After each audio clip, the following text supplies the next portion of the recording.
Antoine aux sources.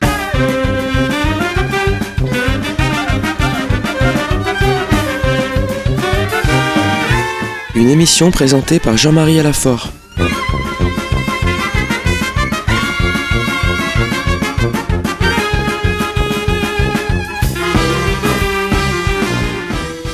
Tout a commencé à Jérusalem, la ville des prophètes et de la rédemption, où le Christ est mort pour rassembler dans l'unité les enfants de Dieu dispersés.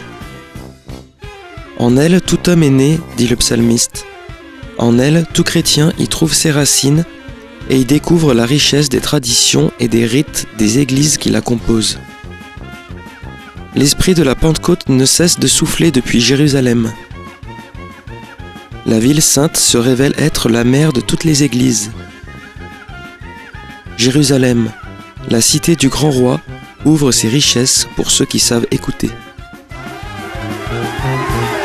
Dans le cadre de notre série d'émissions, Les Lettres apostoliques de Paul, nous poursuivons cette semaine notre lecture de la première épître à Timothée et nous allons voir comment est-ce que Paul donne des instructions très concrètes pour ceux qui sont responsables de la communauté, mais également la tenue que les femmes doivent avoir en présence de toute la communauté.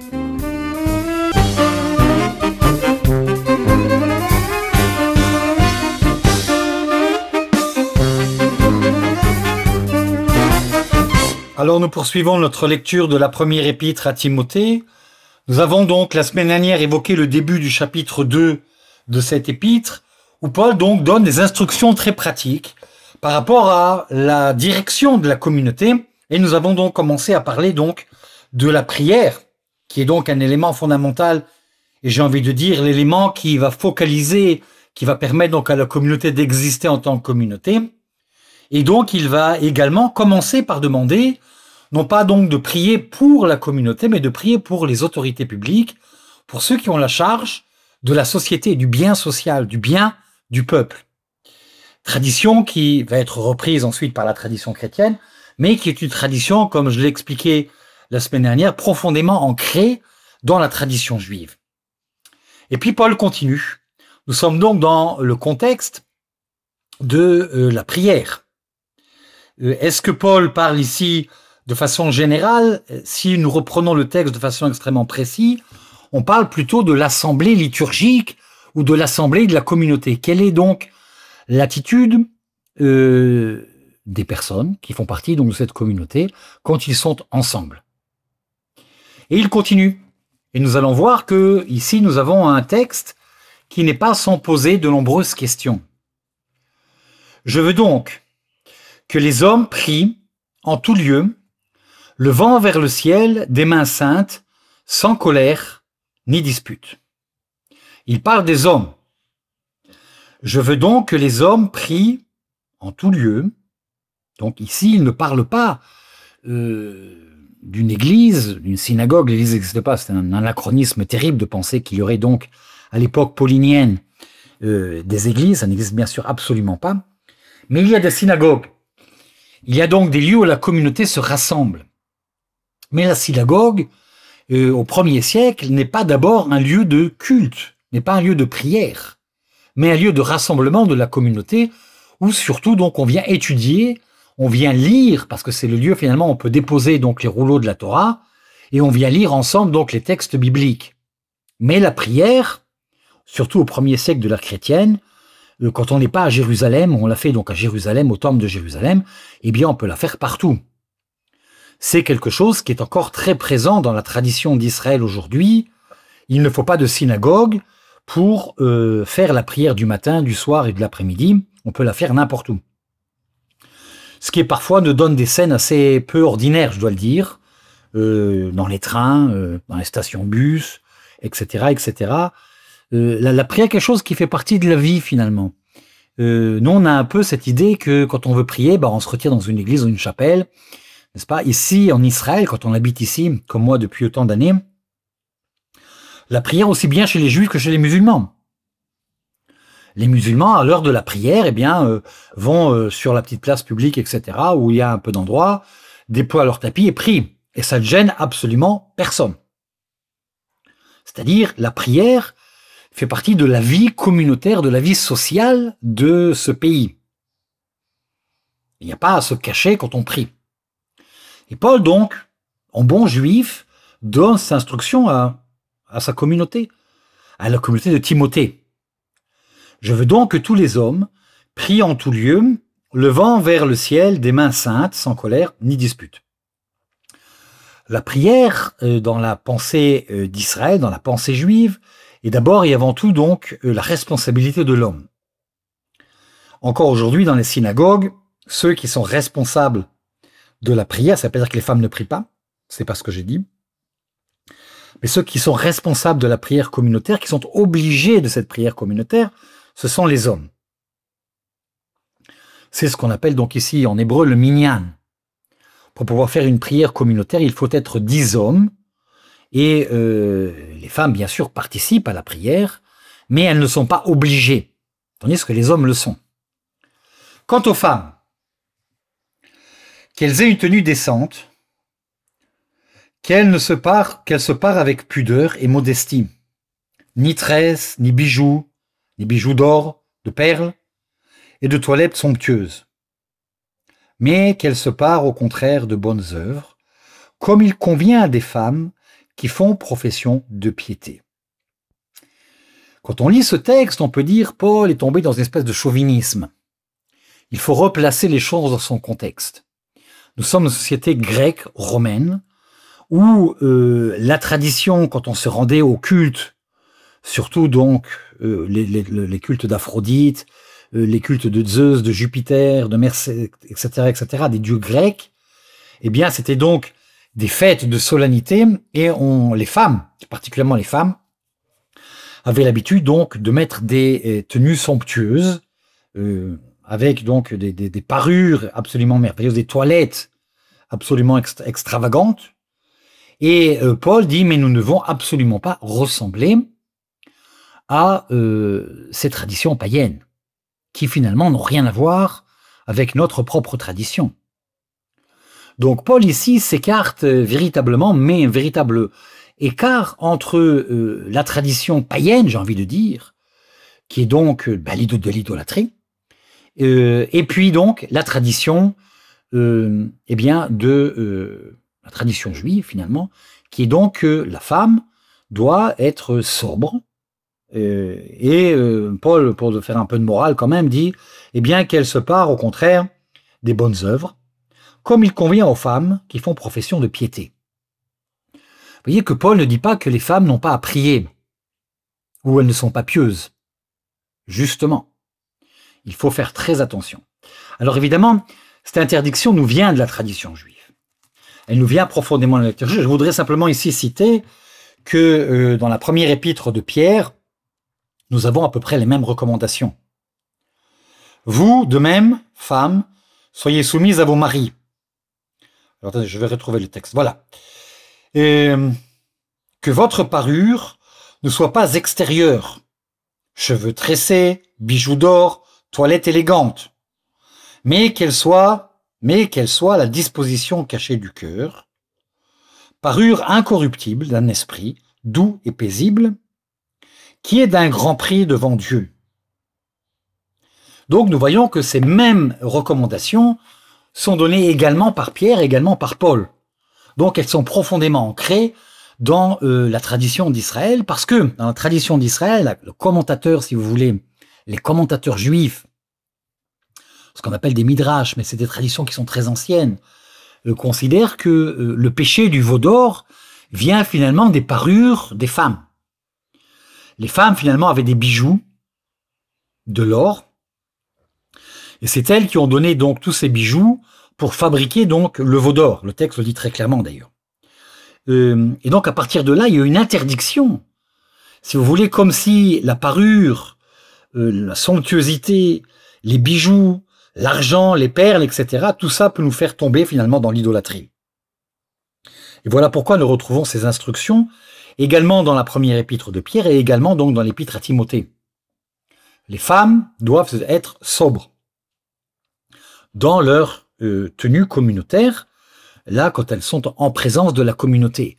Éviter donc l'idolâtrie. Vous voyez, il y a quelque chose de très très intéressant que finalement Paul ne dit pas pour rabaisser le statut des femmes, pour dire que J'ai lu, évidemment, comme nous tous, beaucoup de commentaires que Paul était profondément misogyne, qu'il n'aimait pas les femmes, mais c'est absolument l'inverse. Nous l'avons cité dans les émissions précédentes, qu'il parle même donc de ceux qui dirigent la communauté sont des femmes. Et Paul a fait une liste absolument impressionnante de femmes qu'il qualifie de saintes, ni plus ni moins. Donc il n'y a pas de misogynisme chez Paul, c'est une fausse lecture. Il nous faut nous replacer donc dans la tradition d'Israël, où effectivement les bijoux, l'or, etc. ont été donc la cause de la chute d'Israël. Ce qui a permis donc de pouvoir donc construire donc le veau d'or et d'amener donc le peuple d'Israël à l'idolâtrie. Et puis nous continuons le texte. Pendant l'instruction, donc la prédication, l'enseignement, ce qui est tout à fait et fondamental dans la tradition qui vient donc de la tradition d'Israël, Paul vient de là. Pendant l'instruction, la femme doit garder le silence en toute soumission. Là, je voudrais pas faire du mauvais humour, mais je dois dire que moi qui ai un peu l'habitude d'aller quelquefois dans la synagogue ici dans le pays, quand il y a l'homélie donc du rabbin, très régulièrement, il faut qu'il dise aux femmes qui sont en haut de se taire. Alors c'est peut-être une tradition là aussi qui nous vient de loin, n'est-ce pas? Que les femmes restent silencieuses, n'est-ce pas? Il y a ce côté un peu... Alors il y a un point d'humour de la part de Paul peut-être également. Je ne permets pas à la femme d'enseigner ni de dominer l'homme. Là, nous sommes profondément dans la tradition juive. Est-ce que ce texte-là serait valable aujourd'hui? Il faut bien remettre les choses dans son contexte. Je ne permets pas, et Paul est très clair, je ne permets pas à la femme d'enseigner ni de dominer l'homme. Il faut savoir que si nous replaçons le contexte dans lequel nous sommes au 1er siècle, ceux qui savaient lire, ce sont les hommes. Les femmes n'étaient pas lettrées. Les hommes étaient lettrés, les femmes ne l'étaient pas. Donc si les femmes ne sont pas lettrées, elles ne peuvent pas enseigner. Elles n'ont pas le droit d'enseigner. Et puis il y a cette tradition qui nous vient donc également de la Bible. C'est Moïse qui est donc le paradigmatique, si vous voulez, de l'enseignement par excellence. Voilà. Et donc nous avons donc cette chose. Alors ça ne veut pas dire qu'aujourd'hui, et je pense que tout le monde le comprend bien, qu'il n'y a pas des femmes théologiennes dans les facultés de théologie qui enseignent. Le pape en a nommé plusieurs d'ailleurs, le pape François. Il a nommé des femmes à des responsabilités extrêmement importantes, y compris d'enseignement. À la grégorienne à Rome, il y a des femmes également dans des, j'ai envie de dire, dans des domaines qui pourraient être complètement réservés à l'homme, comme la spécialité du droit canonique, comme la spécialité donc des questions liturgiques. Eh bien aujourd'hui, il y a des femmes qui enseignent donc dans ces chaires. Vous voyez, il faut replacer les choses dans ce contexte, ni de dominer l'homme. Qu'elles se tiennent donc en silence. Là, il revient fortement sur ce sujet. Pierre dira la même chose. C'est Adam, il explique. Paul ne donne pas des ordonnances, j'ai envie de dire, des lois, parce que c'est la halara. N'est-ce pas? Nous sommes véritablement dans un contexte de loi. Qu'est-ce que la loi pour la communauté doit être bonne? C'est Adam, en effet, qui fut formé le premier, Ève ensuite. Et ce n'est pas Adam qui fut séduit, mais c'est la femme qui est séduite, tomba dans la transgression. Cependant, elle sera sauvée par sa maternité, à la condition de préserver dans la foi l'amour et la sainteté avec modestie. De persévérer, dans la foi, l'amour et la sainteté avec modestie. Donc, nous avons ici, évidemment, quelque chose qui, évidemment, nous met mal à l'aise à notre époque. Personnellement, j'ai du mal à justifier ce texte de Paul, si ce n'est en expliquant qu'il faut le resituer dans son contexte de l'époque. La femme n'est pas plus responsable que l'homme du péché. Les deux ont fait, j'allais dire, un acte terrible de se révolter contre Dieu. Mais il y a cette idée que, encore, qui vient de la tradition donc biblique et de la tradition juive, que la femme a introduit le péché dans le monde. Mais c'est également elle qui va introduire la rédemption dans le monde, à travers donc la Vierge Marie. Et c'est elle qui apporte la lumière au monde. C'est pourquoi, la veille du Shabbat, à l'heure où j'enregistre cette émission, donc c'est vendredi, dans 2-3 heures, donc le Shabbat va entrer ici en Israël, à l'heure du Shabbat, avant l'entrée donc du Shabbat, les femmes allument deux lumières, des bougies. Parce que c'est la femme qui va réintroduire la lumière, qui va nous reconduire donc à la rédemption. Donc vous voyez, il y a cette espèce de double envergure, j'ai envie de dire, qui si on ne connaît pas finalement le fin fond de l'histoire, on a un peu l'impression de juger de façon un peu claire. Oui, effectivement, Paul est misogyne. Paul reprend une tradition juive, et quand il lance le premier verset, ce qui est une tradition très classique, eh bien on connaît tout le reste. Le problème, c'est qu'on ne connaît pas tout le reste parce qu'on est détaché complètement de cette tradition. Donc la femme a amené le péché, mais la tradition d'Israël nous dit c'est elle qui va nous apporter la rédemption, la femme, puisqu'elle va enfanter le Messie d'Israël. Et c'est la femme qui apporte la lumière au monde. Voilà pourquoi donc le jour de Shabbat, celle qui est chargée donc d'allumer la lumière du Shabbat, ce sont les femmes. Et puis nous arrivons au chapitre 3. Et là, nous avons donc quelque chose qui est extrêmement intéressant parce que ce qui va être une base fondamentale de la pastorale de l'Église en fin de parcours. Mais qui est basée, encore une fois, sur une tradition existante. Elle est digne de confiance, cette parole. Si quelqu'un aspire à l'épiscopat, alors l'épiscopat, ce n'est pas évidemment, comme on l'entend aujourd'hui, l'évêque. Bien sûr, ça donnera plus tard l'évêque, c'est celui donc qui est à la tête de la communauté. C'est une belle tâche qu'il désire. Aussi faut-il que l'épiscope, c'est-à-dire celui qui est... alors, si j'ai fait une retraduction hébraïque, parce que je pense que ici Paul ne pensait pas en grec, parce qu'en grec ça ne veut pas dire grand-chose, mais il pensait en hébreu, le mashgiach. Celui qui... Le mashgiach se traduit par le surveillant, mais pas au sens de surveiller, au sens de veiller, au sens de celui qui est là pour veiller à la bonne foi de la communauté. Le veilleur. L'épiscope, dans la pensée donc biblique, dans la pensée théologique de Paul, c'était celle du veilleur. Celui qui veille à la communauté. Le mashgiach. Dieu lui-même, à ce titre-là, Dieu lui-même, dans la tradition d'Israël, porte le nom de mashgiach. C'est lui qui nous supporte. C'est lui qui, nous protège, nous porte. Je pense que c'était véritablement la pensée paulinienne ici. Ainsi, faut-il que l'épiscope, le veilleur, soit irréprochable. Mari d'une seule femme, sobre, pondéré, de bonne tenue, hospitalier, capable d'enseigner, ce qui va être un point fondamental donc de l'épiscopat plus tard, évidemment, ni buveur, ni batailleur, mais doux, qu'il ne soit ni querelleur, ni cupide.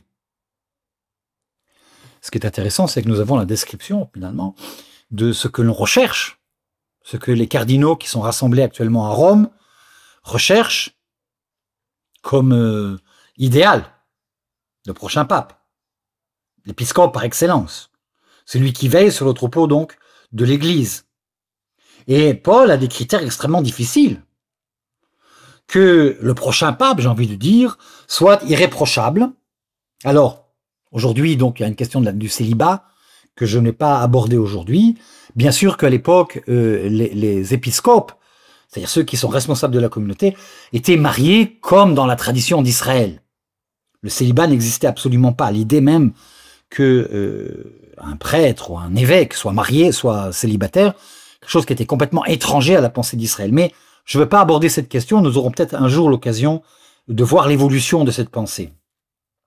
Sobre, pondéré, de bonne tenue, hospitalier, capable d'enseigner, ni buveur, il vaut mieux, ni batailleur, mais doux, qu'il ne soit ni querelleur, ni cupide, qu'il sache bien gouverner sa propre maison et tenir ses enfants dans la soumission. C'est-à-dire, s'il n'est pas capable, donc, j'ai envie de dire, d'être le pasteur dans sa propre maison, de tenir sa maison, bien sûr qu'il ne peut absolument pas tenir sa communauté. Et il doit le faire en toute dignité. Quelqu'un, en effet, qui ne saurait gouverner sa propre maison, comment peut-il prétendre avoir le soin de l'Église de Dieu? Que ce ne soit pas un nouveau converti, de peur qu'il ne tombe aveuglé par l'orgueil, par la condamnation portée contre le diable. Paul se méfie des nouveaux convertis. Il a lui-même connu cette période-là, n'est-ce pas? Il faut quelqu'un qui soit pondéré, quelqu'un qui a un peu de la bouteille, comme on dit chez nous. Quelqu'un qui a vécu, qui a de l'âge. Bon, par rapport à la succession du pape, on pourrait discuter longuement de cette question-là. Pas trop vieux quand même, hein. Et qui est une véritable expérience, n'est-ce pas? Le converti est évidemment tout feu, tout flamme, et ne voit pas finalement l'intégralité, donc, j'ai envie de dire, de la photographie. Et il pourrait véritablement donc être emporté par le diable, c'est-à-dire donc périr par l'orgueil.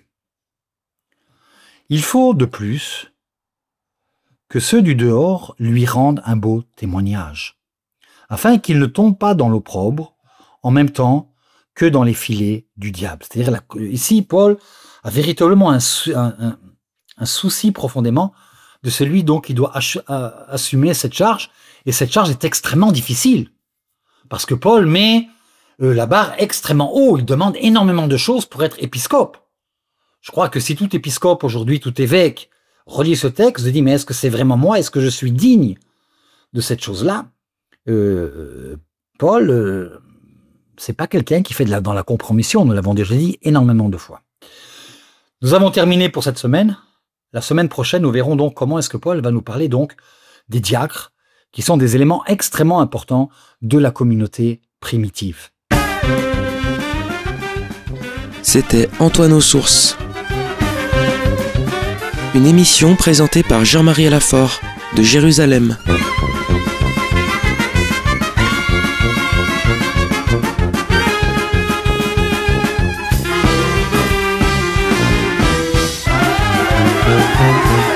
Dans le cadre de notre série d'émissions, Les Épîtres apostoliques de Paul, nous avons poursuivi cette semaine notre lecture de la première épître à Timothée, et nous avons vu comment est-ce que Paul donne des instructions très précises à son disciple pour conduire cette communauté nouvelle.